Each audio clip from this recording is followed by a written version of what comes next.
death can happen to everybody and anybody at any given time. Doesn't matter time, race, ethnicity, locate, anything. Do you know what I mean? So you have to just really take every day as it comes. And people say live every day like it's your last, but like, why are you holding on? That's something again I've realized. Yeah, like imagine my uncle or your close friend who's passed away, for example. Yeah, all the grudges or things that they may have not chosen to do, and now they are not able to do. Does that make sense? And we're here sitting on stuff that we would like to do, and there's other people who don't have a choice to anymore. Does that make sense? That's what I think about. One of the biggest things I learned through this situation, right, is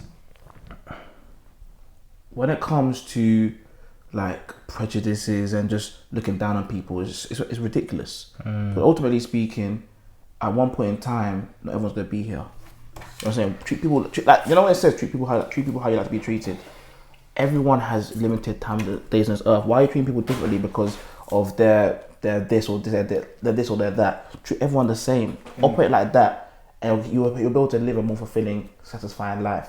Because ultimately, we all live, we all die, we all cry, we all have highs and lows together. So why treat people differently? Like the world sometimes tries to put people in boxes, or you're black, you're white, but who cares? You're human, bro. Or who cares? Like we talking put about all these human things in place, but ultimately we all live, laugh, die together. Why are we treating people differently? And when I saw that, it just made me realize like all these human things we put in place, that put people on pedestals, it's ridiculous, man.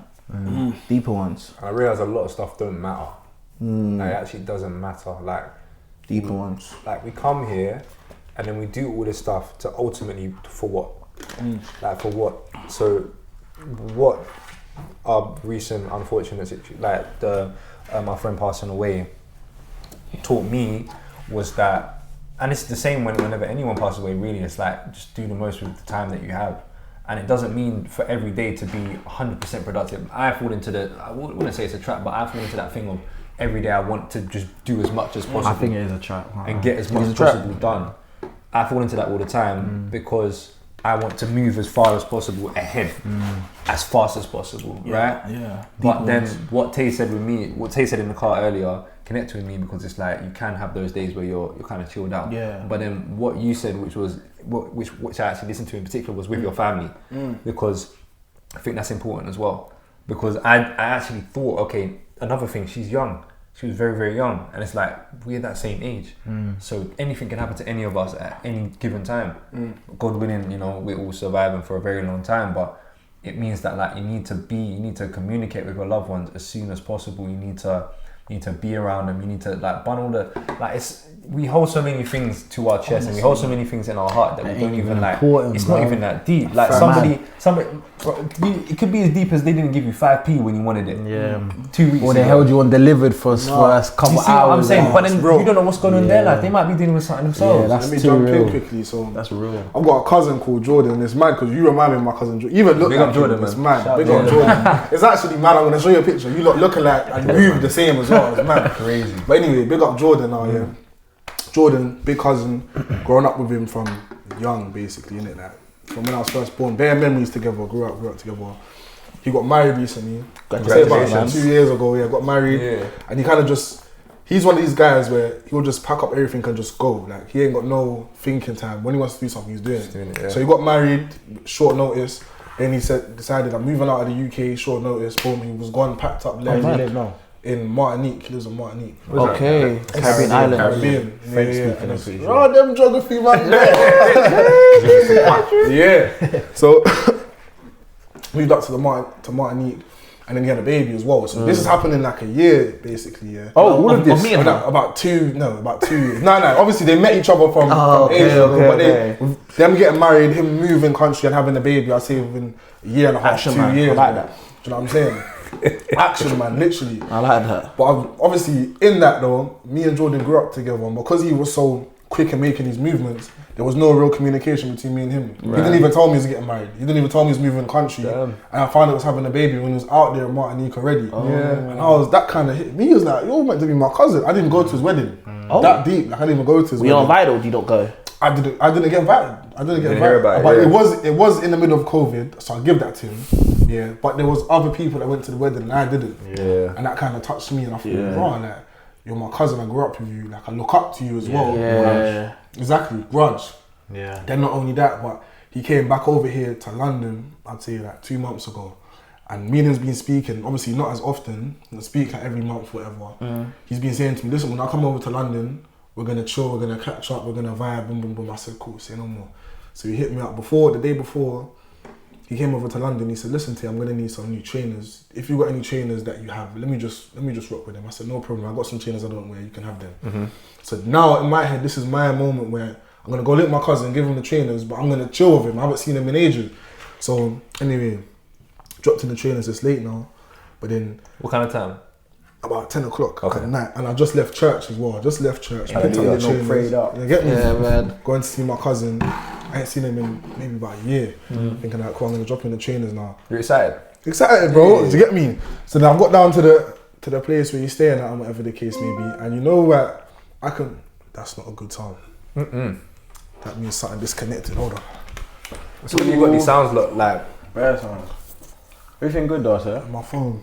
Was it not We got that camera that's still up. Technical difficulties, people, yeah? We ain't shying away from it. This is what happens. This is the reels behind the podcast, mate. All four of us are podcast owners. What's up, God? You know what I mean? We ain't pausing, we ain't stalling, none of that. But yeah, whilst we're in this outbreak, guys. You might have to pause. Just man, them just talk. I'll get back into the conversation in a minute. But yeah, man, like life. Open your phone. We got enough topics there. Yeah, we do still. I can't lie, I'm gonna get back on further the on this topic here. We just been Should I go flowing. I said I'm gonna get back to that story in a second. please do, bro. So what else I'm you got? hooked, man. Oh, Yeah. quickly, yeah. Threads or Twitter?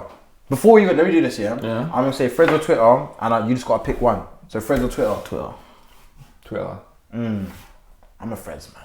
Okay, why is that? Oh, can I ask you? Why is Threads? Why Threads for you? Oh yeah, I haven't been on there in like time. So how are you saying Twitter when you ain't even? Because me and Tay were talking about money Twitter, man, and familiarity. True. Do you know about money Twitter? I know about money Twitter. Okay. I don't know about the law of familiarity, so we just spoke about it. You know what Man, boy. Alright, let's go. We're back. we touched on We'll touch on this it, cool yeah. segment, you know. Yeah. We're back, I'm we're back. hooked on the story, though. Yeah. Yeah. So Yeah, very good storytelling still. No, for real. bro. So where was I? On my way to my cousin Jordan's house. Had the trainers in the car. Ain't seen him in about a year. So now I'm excited, innit? I got to the house, and you know when like you can just see the energy's a bit off. So to give you some context, he's come over here to London, and the following day he's flown out to Ghana. That's what I'm saying. He's in Ghana. His wife, his wife's from Ghana, so they're going to see her side of the family. Right. Hey. So yeah, but I'm expecting I'm gonna go there, chill with my cousin Jordan. I ain't seen him in Big ages. catch up. Energy's off though, and I ended up staying inside the house for about 10-15 minutes. His house or that house he was at? Nah, the house that he's at over here in London. So I went Okay. over to see him. I was there for about 10-15 minutes, and it's like when I'm inside the house, you know, like the energy's not the same as what it used to be. Like it's not the same. Even your arms are crossed right now. That's body Yeah, language. it's mad body language, bro. It's mad. So then I left, and it's not even a thing where he asked me to leave. It's just like I could clock the energy, and it just felt like I'm not meant to be here right now. Yeah, Do you feel like you're forcing it? comfortable. Yeah, like I could just feel the energy. Oh, you know what I'm saying? Just for context, what I meant by arms closed off means like that's closed off kind of body language, innit? Yeah. Like you're closed off. You're trying to hold yourself, like kind of hugging yourself. kind Yeah, of it's thing. mad. It's weird how you said that Yeah. still. But yeah, left the house, and I'm on my way back home, and I'm driving, thinking to myself like, did I just get used? Like I just drove like an hour and a half, 10 o'clock at night to drop him trainers. I ain't seen him in a year. He's got married. He moved over to Martinique, didn't tell me. Like, is he taking me for like a punk? Like, a mug? And he did tell me before I left, he said, listen, when he gets back from Ghana, he's gonna hit me up and we're gonna do something when he gets back. I said, cool, no problem. He's probably tired, innit? He's got a flight in the morning, cool. Bro, he came back from Ghana, came over to London. I didn't even know you touched back down to London. You didn't hit me up to see you back in London.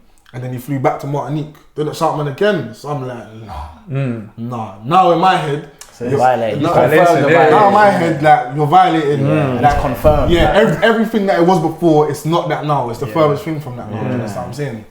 That's So a like, shame still. I'm like, raw, okay then cool. So that's what you've done. My birthday just passed, innit? He messaged me happy birthday and I ain't replied to your message, bro. Like, allow me, don't tell me happy birthday, bro. You get me? So I left his message there, and then he must have messaged me about 2 weeks after that. I opened it, I had it. I didn't even reply back to it. You know what I'm saying? And then he messaged me and he was like to me, like, I said happy birthday to you, know, bro. Like, is that why you're moving off? So he's thinking the reason I'm not speaking to him is because he didn't say happy birthday to me. He did. He thought I didn't see the message. Yeah. And I'm saying, and this is the whole reason I told this story is because of this moment here now, yeah. I had a decision. It's either I bite my tongue and I hold that grudge because I feel like you violated me and I'm not even gonna say nothing. Just fuck you, like just stay over there. Or I'm gonna tell you and I'm gonna speak to you. At the end of the day, you're my cousin, you're my family. I'm gonna squash this. And I decided to.